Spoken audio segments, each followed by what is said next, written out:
Un boucher m'a appris la bonne façon de préparer la meilleure viande. Ici, je vais utiliser 2 kg de viande de porc et je vais bien la faire frire jusqu'à ce qu'elle atteigne le point idéal. Beaucoup de gens demandent s'il est nécessaire d'ajouter de l'huile pour la friture, mais ce n'est pas nécessaire.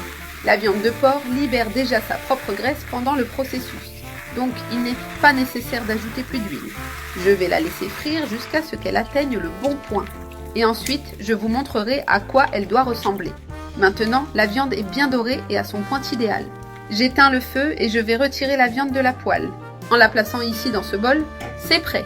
J'ai déjà transféré toute la viande dans le bol. Maintenant, dans la même poêle, je vais rallumer le feu. Je vais ajouter un oignon coupé en demi-lune et avec l'oignon, je vais ajouter 3 gousses d'ail hachées et les faire bien revenir pour libérer tout l'arôme.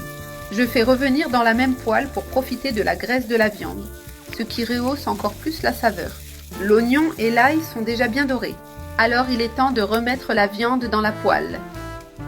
Cette méthode de préparation rend la viande extrêmement savoureuse, juteuse et bien assaisonnée.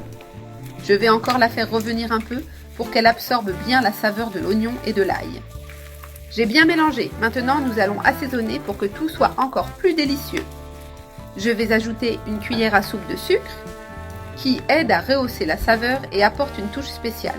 Je vais aussi ajouter un peu de poivre noir et quelques piments entiers pour une légère touche épicée. Maintenant, je vais encore la faire frire un peu pour que les assaisonnements s'intègrent bien dans la viande. Je n'ajoute pas encore de sel car nous allons utiliser des ingrédients qui en contiennent déjà. Mais si vous préférez, vous pouvez ajuster le sel à votre goût. Moi, je le fais ainsi et je trouve cela parfait. Maintenant, je vais ajouter une cuillère à soupe de sauce soja qui donne de la couleur et une saveur incroyable. Je vais aussi ajouter une cuillère à soupe de sauce barbecue qui apporte une touche aigre-douce très délicieuse. Ces 2 ingrédients sont déjà bien assaisonnés, donc il n'est pas nécessaire d'ajouter plus de sel. Je vais bien mélanger et laisser frire encore un peu pour que la viande absorbe tous ces assaisonnements. Regardez comme cela prend forme. En plus d'être bien dorée et frite, la viande est incroyablement savoureuse. Je vais la laisser cuire encore 3 minutes pour m'assurer que tout soit bien incorporé.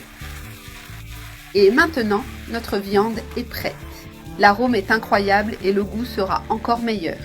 J'éteins le feu et je transfère la viande dans le bol où nous allons la servir. Regardez cette merveille. Cette méthode rend la viande de porc tendre, bien dorée et pleine de saveur. Pour finir, je vais saupoudrer un peu de persil haché par-dessus, ce qui apporte une touche fraîche et spéciale. L'arôme est merveilleux et ce détail fait toute la différence dans la présentation du plat.